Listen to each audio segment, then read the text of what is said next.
There are some places where a day at the beach can turn into an unexpected encounter with the ocean's top predator. There's sharks out here right now. Look at that, I'm shaking like a leaf. And you're seeing things that I just never expected I would see. Oh my God. It's a different ocean. This is Jaws unfolding.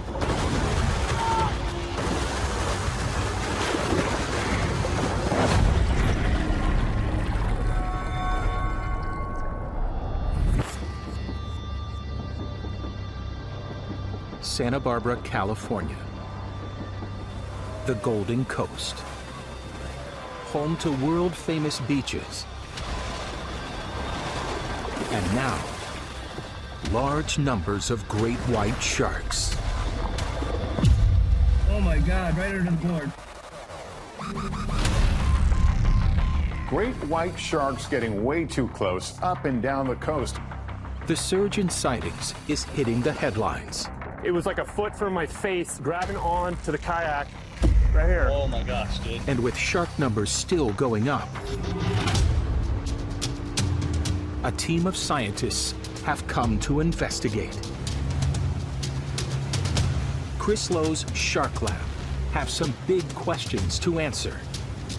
We have lots of sharks with lots of people. The public are wondering what's going on. What are the sharks doing here? And is it safe for my kids to swim or surf in this beach? With public safety at stake, they must attempt an ambitious new scientific experiment.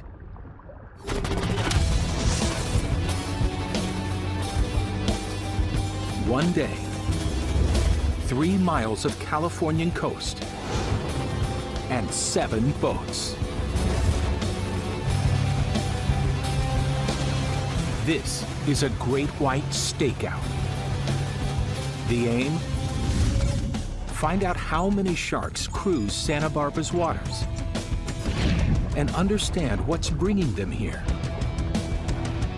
Crucial data that could change how sharks and people share the water forever.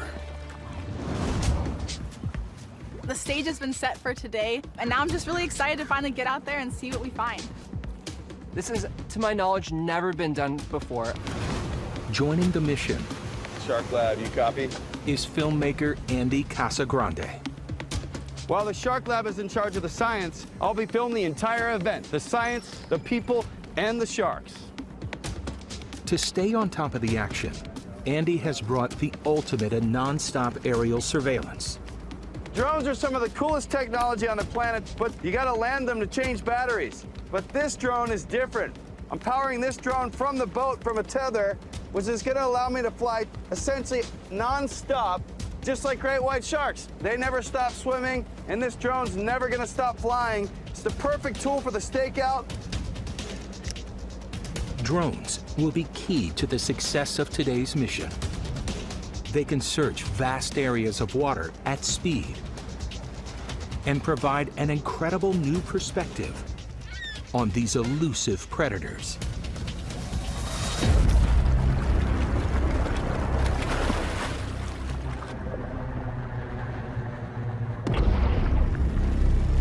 Great whites grow up to 20 feet long and can pack over 5,000 pounds of muscle.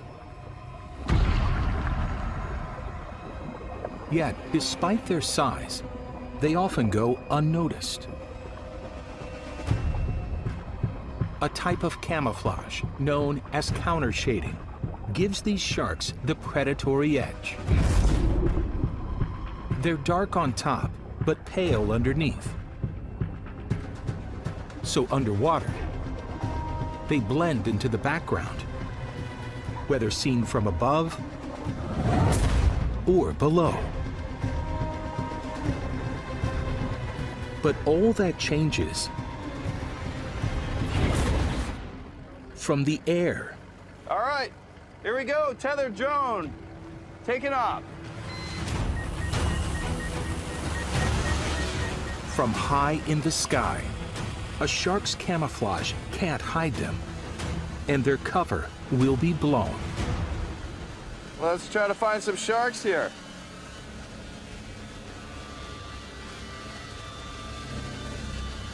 The best view of what's below the surface comes from high above. Andy's drone scans from the sky. And while down at water level, it looks like every other day at the beach.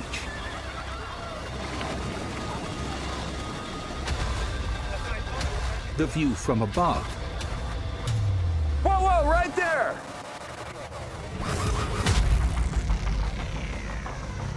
Reveals a very different story. A drone's eye view detects an unmistakable silhouette. Now you see it. Now you don't. It's pretty incredible. There's sharks everywhere, literally right under the boards of these people, right under their noses, and they don't even see it. Down at water level, glare and reflections can easily distract, hiding what looks obvious from high above.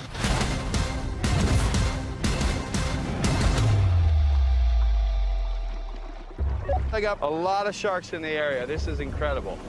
It looks too close for comfort. But are people in danger?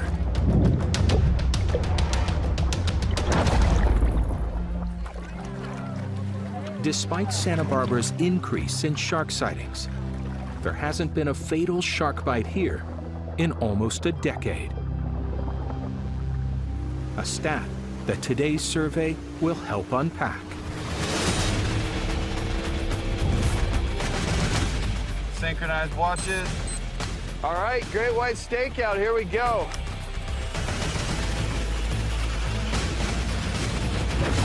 All right, and 3, 2, 1, here we go.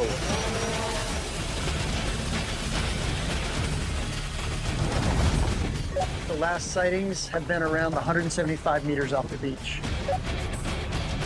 Where the sharks gather changes day to day.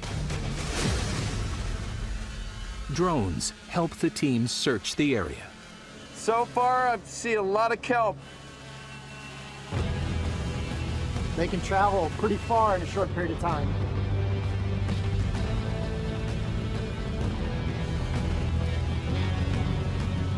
Chris, how's it looking out there? So far, Pat's covered a lot of water and hasn't seen anything yet. How about you? I got nothing yet. I'll keep flying, and if I see anything, I'll let you know. Standing by.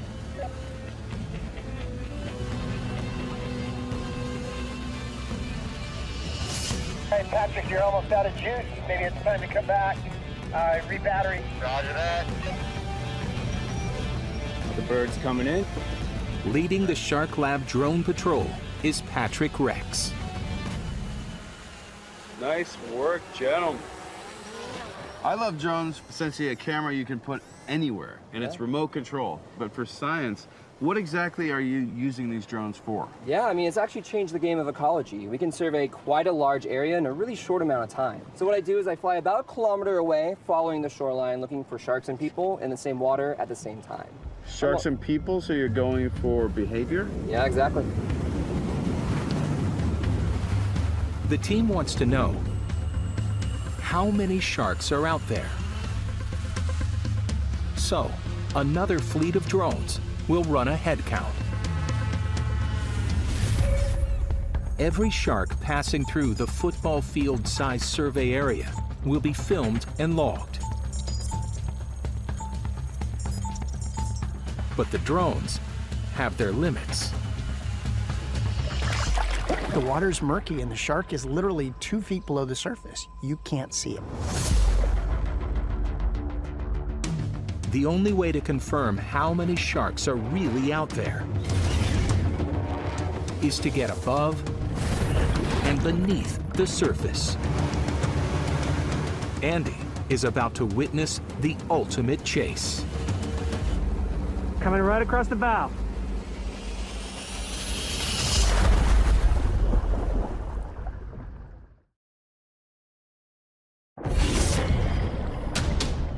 trying to determine what happens when a beach full of people meet an ocean full of sharks. Oh my God, right under the board. To understand Santa Barbara's surge in shark sightings, Shark Lab needs to know what numbers they're dealing with. For the very first time, they're combining two different techniques. Drones count sharks from above, while the next phase of the mission will count them from below, fitting sharks with tags. Time for Andy and the team to stalk the stalker. Great whites are apex predators that hunt using stealth and speed. They aren't used to being the ones being tailed. All right, got our diver in the water.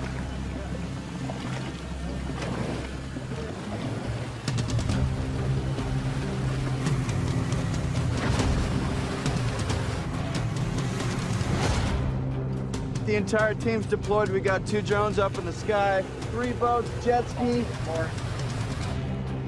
The sharks are here. We're gonna find them.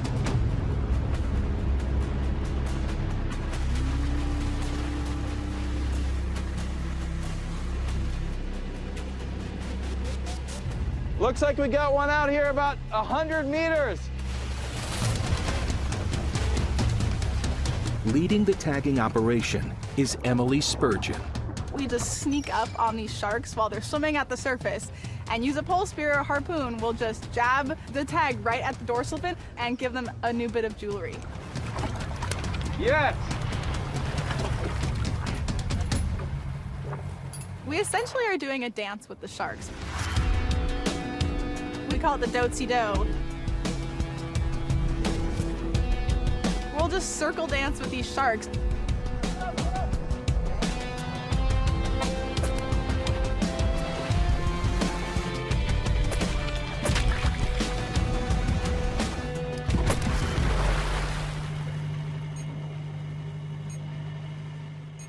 Each tag gives off a unique sound. It can't be heard by sharks or people, but can be picked up by the 27 underwater receivers rigged along this coast. Every time a shark swims within 300 yards of one of those receivers, the receiver will log the time, the date, and the ID number. So think of it like Easy Pass on the toll road. Perfect! Problem is, to get the tracking data, you need to go fetch it. Diving deep into shark-filled waters. Great white sharks, murky water. What could go wrong, right? Do it.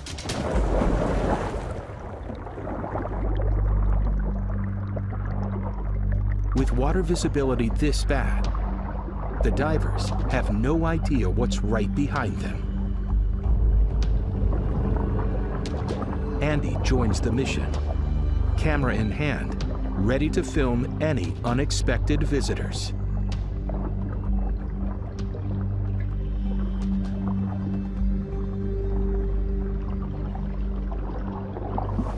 Data collected and device reset.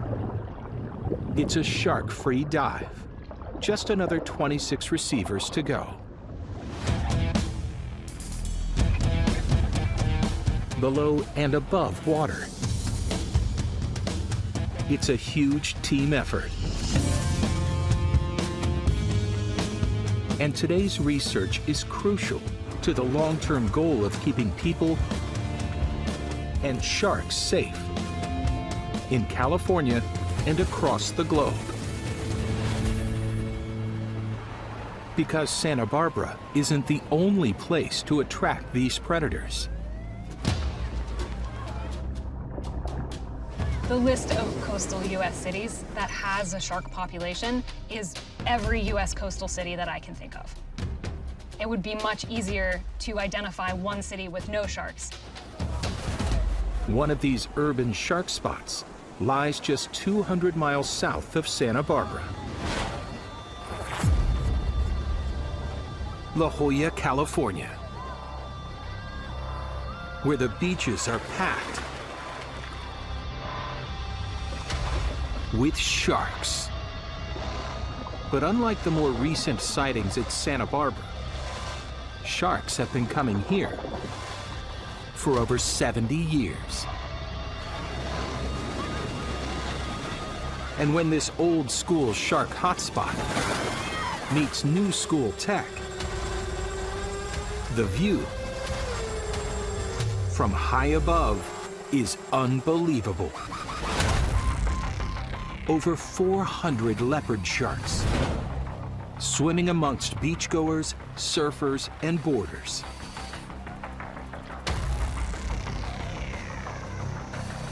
This site is unique because it's in an urban area. I mean, here we are along one of the most popular beaches in the United States.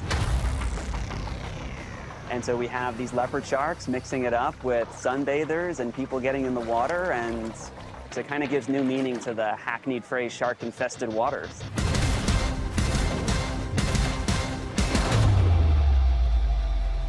But a bird's-eye view of this hotspot is just the beginning of the story.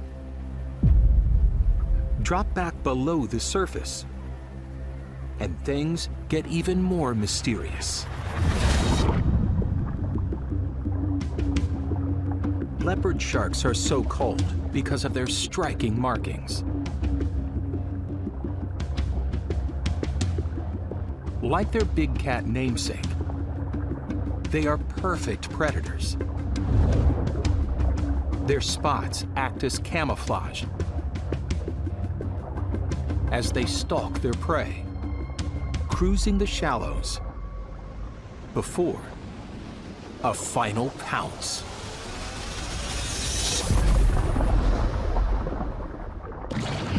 But swimmers here can bathe easy. Leopard sharks only eat prey like crabs and octopus. But here in La Jolla, California, even they are off the menu.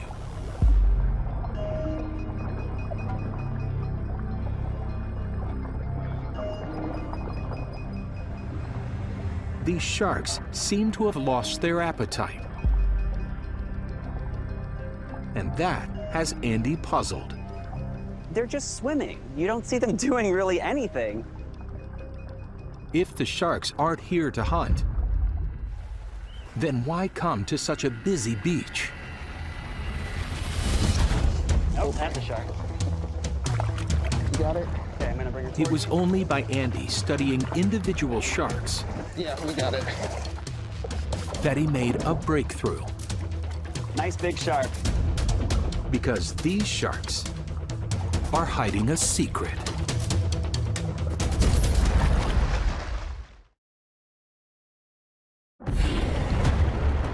Every summer,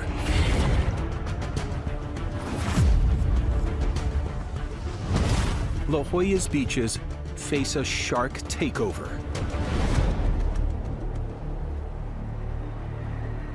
Yeah, we got it. Shark scientist Andy Nozel is close to revealing why. So we definitely have a female here. There's something different about these sharks. We're gonna get ready to do an ultrasound on her now because we want to see if she is pregnant. Leopard sharks can have anywhere between 6 to 36 babies. All right, so I see movement here. I see a moving embryo. So this shark is definitely pregnant. In fact, almost all of the leopard sharks here are pregnant. So for almost every shark, there's at least another 6 inside. Now that we know that these sharks are all mature females, and not just that, they're all pregnant, the way I look at them has changed, right? I don't just see them as sharks now, I see them as moms. Swimming around, taking care of their babies. All right, she's ready.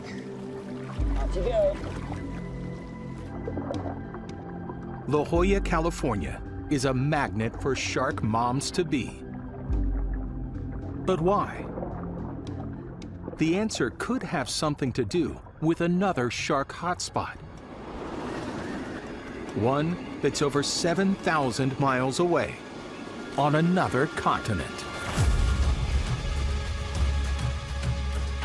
Here in Israel, sightings of dusky sharks are rare, except for this beach, where every winter, gangs of 10-foot predators swim fin to limb with the local beach crowd.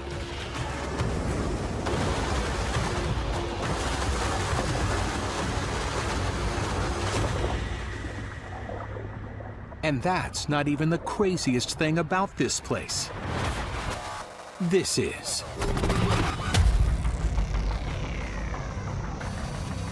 an aerial view shows 40 to 50 sharks making a site visit to a power plant.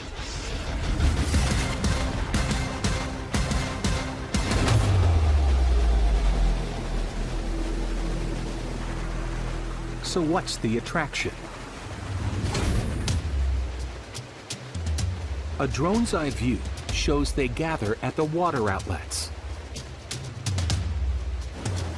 where water used to cool the plant's turbines is pumped back out to sea,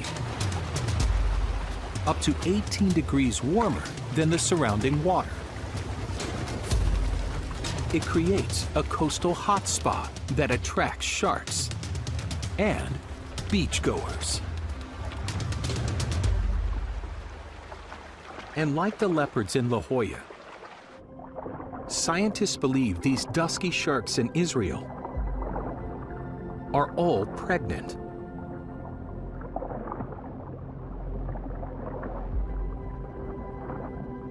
So could there be a connection between pregnant sharks and warmer waters? Most sharks are cold-blooded.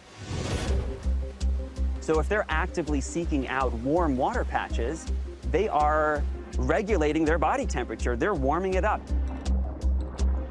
Our hypothesis is that they're incubating, they're developing embryos in the warm, calm water, like a mother bird sitting on her eggs to keep them warm and maintaining that optimal temperature for development. If dusky and leopard sharks might be gathering in warm water to help their babies grow strong, could water temperature also explain the large gatherings of great whites in Santa Barbara? It's a theory the Shark Lab team need to test. Because while the sharks here aren't pregnant, there is something unusual about them. What's really interesting about all these sharks that we see on our beaches is that they're all babies. They're all young sharks. Maybe this is the nursery. Santa Barbara is having a great white baby boom. So if you think these 6-foot youngsters are big, just imagine the size of the parents.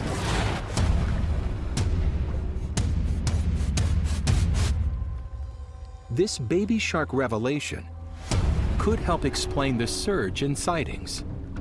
We have some hypotheses. White sharks are incubated in a warm mom. So we think that female white sharks are probably giving birth in deeper water, somewhere offshore. And those babies are suddenly exposed to cold water. And their bodies are so small that they quickly lose the heat. So the young sharks actually are very temperature sensitive. And we think that drives them towards beaches, where the water's warmer. Right under the board. I am shaking like a leaf right now.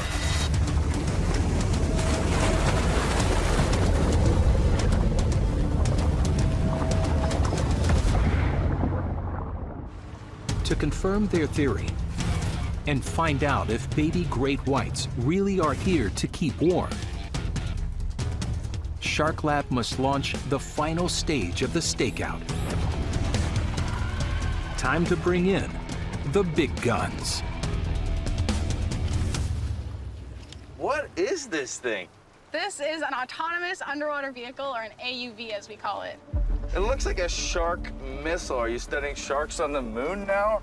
Yeah, this thing is pretty crazy. We can tell it how deep to dive, so this thing will dive about 2 meters from the bottom. No way. The robot will create a detailed temperature map of California's new shark nursery. Once I get the data that the AUV collects, I'm able to now match it up with the positions of the sharks to determine if there's any patterns to where the sharks are moving. Just like if I'm in a swimming pool and I get to a cold patch, I'm gonna keep swimming until I find a warm patch. And so I think sharks are making these similar decisions in the habitat where they are regulating their temperature and deciding where they want to be. Let's get this robot wet. Okay, see you, buddy. Good luck. If there's a connection between great whites and temperature, this robot will find it.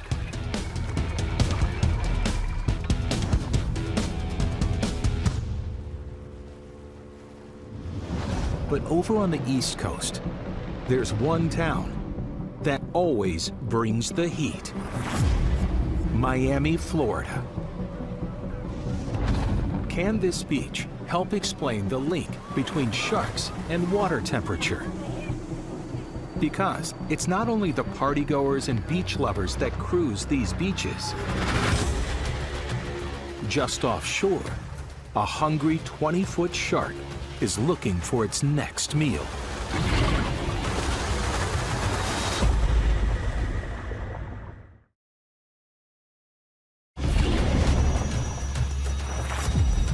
Spring break in Miami.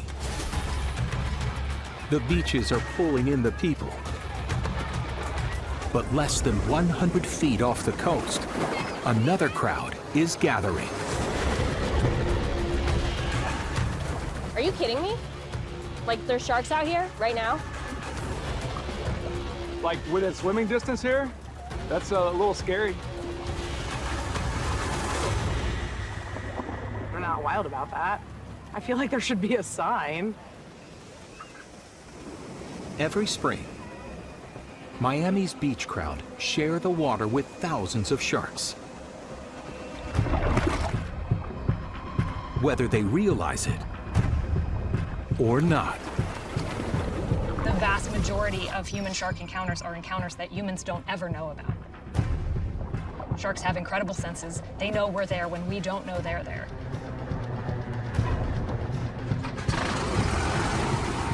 One person that knows exactly what he's looking for is shark scientist and pilot, Steve Kajura. Man, those swimmers down there can see all the sharks that I'm seeing up here and run for the beach. Because an aerial view of the action reveals thousands and thousands of black-tipped sharks. It's a spectacle only visible from the air. Good numbers down there. Beautiful. The very best view down into the water comes from high above it.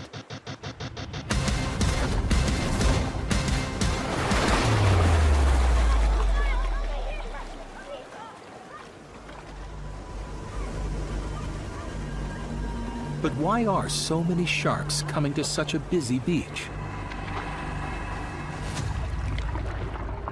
Scientists think that just like their great white cousins in California, they could be following the heat. Every year, the blacktips make a 1,000-mile round trip up and down the East U.S. coast. A route that follows the warmest waters and lands them in Florida every spring. The exact same time, another group of heat seekers rolls into town. But today, the shark beach party is about to get crashed.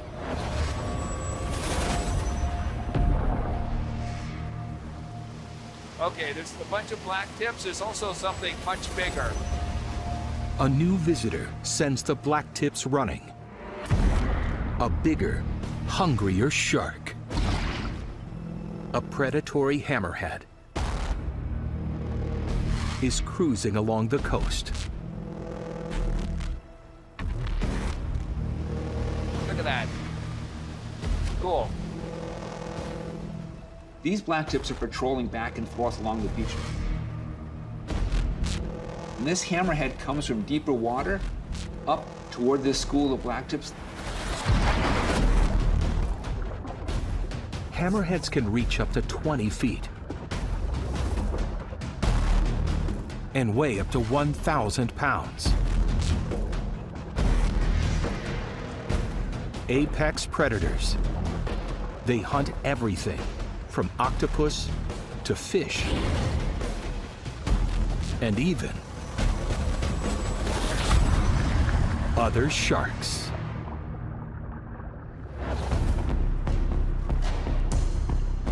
We can see the big hammerheads coming in and chasing these black tips right up onto the beach. Because these black tips are half the size of the hammerhead, the black tips are able to get much shallower. The hammerhead can't do that. It has to basically turn around and go back in deeper water. This time, the hammerhead's going hungry. Scientists think the black-tip sharks use these Florida beaches as a refuge from predators. And back in Santa Barbara, I got multiple sharks on the drone here. Copy that. with the survey in its final hour, Keep heading north, maybe try to cover another kilometer. Chris believes the young great whites may also have a reason to hide.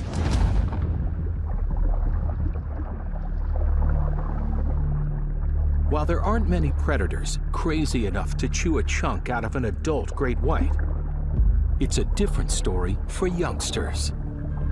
This is a safe place for them because we don't see big predators like adult white sharks or orcas along our beaches. They're using this to ensure their survival for their first year.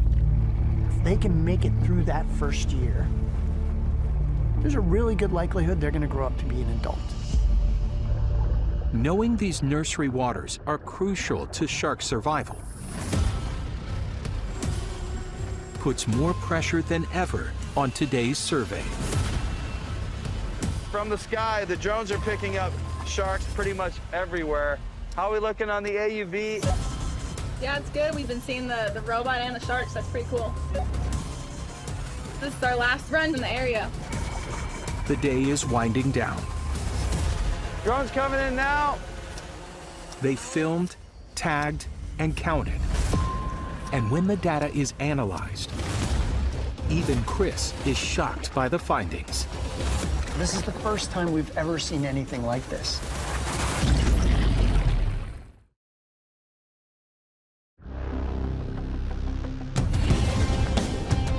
In Santa Barbara, the Great White Stakeout is complete.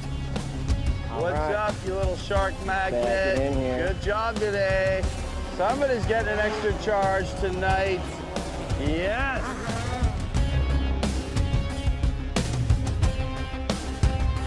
Now, after months of data crunching, the results for this beach can be revealed. There are some big surprises. So the stars really aligned for this day, and it paid out because we got some truly amazing data. So what we can see here in magenta are all the people, swimmers, waders, stand-up paddleboarders, and there's a big pocket of people right here that are closest to these parking lots right here along the beach. But then when we look at the sharks in teal triangles, we see that they're more spread out. And there's a big cluster of sharks down here where there are very few or no people sighted. So far, the sharks seem to be avoiding people. But what about the sharks the drones can't see? Yes. Underwater tagging tech helps reveal the full picture. Perfect. Throw in these tagged sharks, the yellow triangles, and things suddenly look a lot sharkier. Now we see that there are sharks all along this area, but also off the area where there's the highest concentration of people. What our data show is that there are sharks, like 20 or 30, at a beach with potentially hundreds or thousands of people in the water in and amongst them. An astonishing result. That means footage like this is just the tip of the iceberg. So just how many sharks are really out there? The team's shark count focused on one football field-sized section of California coast. So Patrick counted 92 times where a shark had crossed that frame. And you can see them because they're in different colors. In just one day, in one small section of coast, a shark passed through here almost 100 times. The sharks are just kind of cruising back and forth, just doing laps through that area. The team has revealed a secret shark nursery, an important safe haven, right off one of the world's busiest beaches. But do more sharks up the risk factor? Sharks don't seem to change their path. They're not heading towards people. Usually the path seems to be like, I'm going in this direction and there's a person here.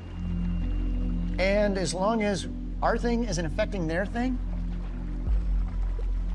they don't care. But if the sharks are ignoring beachgoers, how do you explain footage like this? Oh my God, right under the board. I'm shaking like a leaf. We do see on occasion sharks move towards people. They may be curious. They could hear sounds and do a glow-by. They'll kind of swim kind of close and then veer off. Who knows? Maybe we entertain them while they're swimming around. Chris's theory is backed up by the stats. Over the last decade, Santa Barbara's beaches have been visited by growing numbers of sharks and people. Yet, there's not been a single shark bite. Great news, but it's not something to get complacent about. Sharing the water with a wild animal always brings risks. And this is where Shark Lab hopes to use the survey data to maximum impact by creating the world's first shark forecast.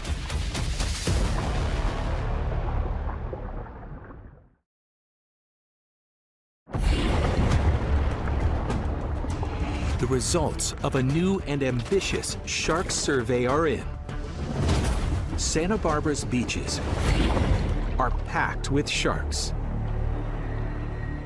If anybody were to tell me I would go out right off my front yard in Long Beach and see a dozen white sharks off the beach, I would have said, you're crazy.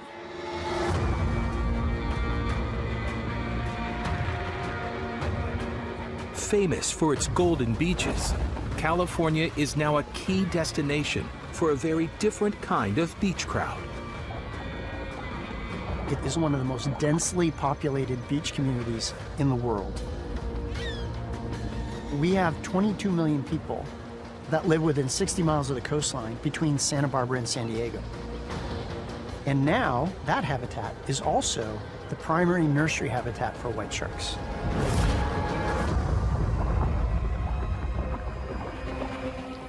God, right under the board.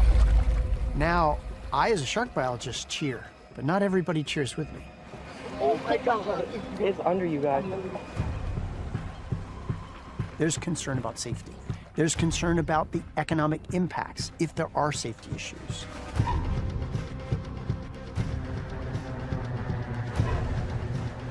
What's most worrying is that nobody knows where the sharks will show up next.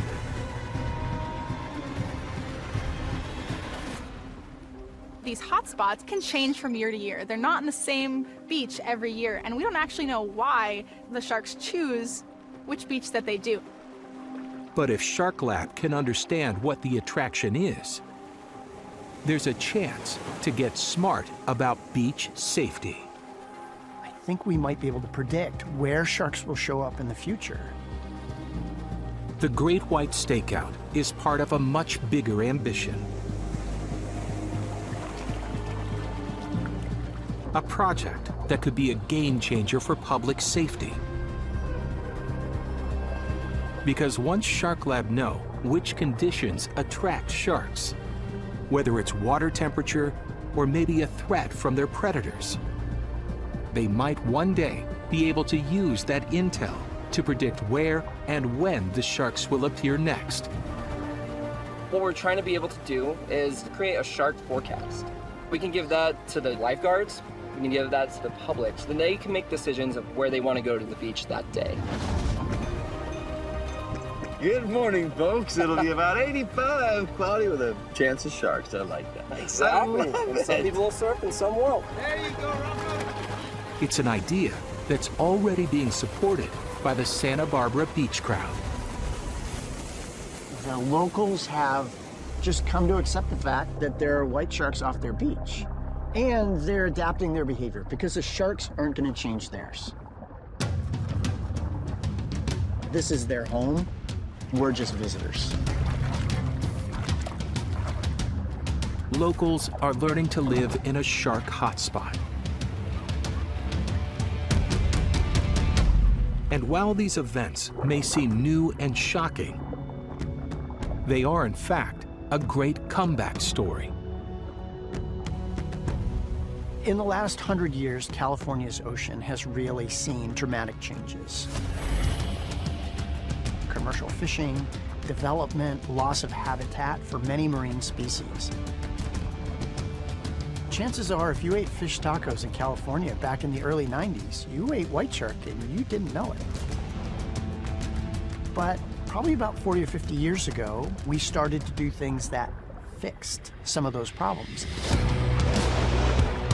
In fact, 18% of the coastline is now marine protected areas.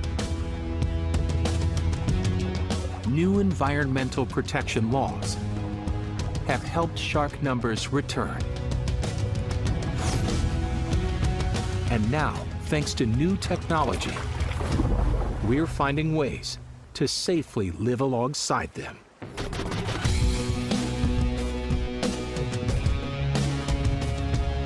The fact that white sharks are coming back is a sign that the whole ecosystem is getting healthier. To have some success stories like this means that we can fix things.